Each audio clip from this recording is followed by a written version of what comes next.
ભારતીય પરંપરાના મહાઉત્સવ હોળીનો ઉત્સવ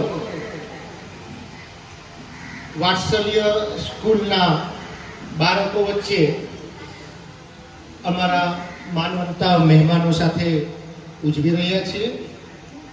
આ ઉત્સવ રંગોનો ભરેલો કલરફુલ ઉત્સવ છે.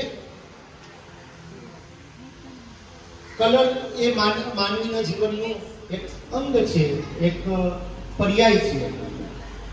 આ રંગ બધાના જીવનમાં ખીલે તેવી હોળીની સૌને શુભકામના.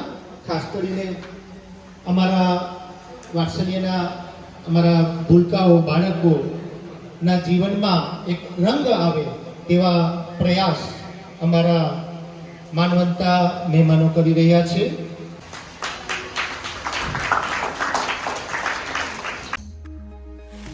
દીવમાં વાત્સલ્ય સંસ્થામાં મનોદિવ્યાંગ બાળકોએ હોળીના પર્વની ભવ્ય ઉજવણી કરી. વાત્સલ્ય સંસ્થામાં આજે સવારે મહેમાનોની ઉપસ્થિતિમાં મનોદિવ્યાંગ બાળકોએ પવિત્ર હોળી પર્વની ઉજવણી કરી, જેમાં રંગબેરંગી માસ્ક અને ફૂલોની પાંખડીઓ દ્વારા ભરપૂર મનોરંજન સાથે હોળી પર્વની ઉજવણી કરી. આજના પર્વના કાર્યક્રમનો ખર્ચ યુકે સ્થિત પરિવાર તરફથી કરવામાં આવ્યો.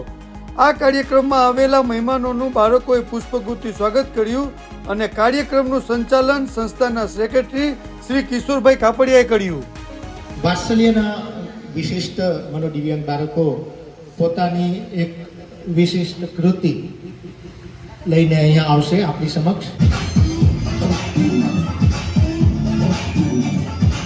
દીવની વાત્સલ્ય સંસ્થામાં દર વર્ષની જેમ આ વર્ષે પણ હોળીના પ્રોગ્રામનું આયોજન કરવામાં આવ્યું, જેમાં ખાસ કરીને દર વર્ષની જેમ આપણા યુકેના અંદરમાં વસતા આપણા દીવ પરિવારના લોકોએ અમારા એના આર્થિક સહાયથી આ પ્રોગ્રામનું અમે આયોજન કર્યું છે.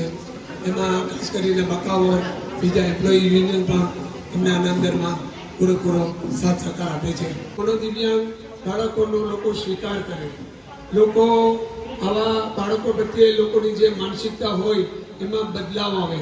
આવા બાળકોને જો તક આપવામાં આવે તો તે લોકો પણ આપણા સમાજનો એક અભિન્ન અંગ છે અને આપણા સમાજને એક જે બોજરૂપ લાગતો હોય એની જગ્યાએ મદદરૂપ થઈ શકે. એ આવા કાર્યક્રમોનો મુખ્ય ઉદ્દેશ્ય રહેલો છે.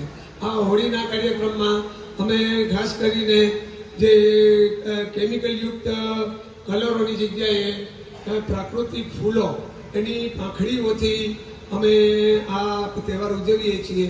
એમાંથી એક લોકોને એક સંદેશ પણ જાય કે આ ફૂલોથી લોકોના ચહેરા ઉપર એક હાસ્ય આવે, એક સુગંધ પ્રસરે, એક આહલાદક વાતાવરણ ઊભું થાય. એ આવા કાર્યક્રમનો આચાર અમારો મુખ્ય ઉદ્દેશ્ય રહેલો છે.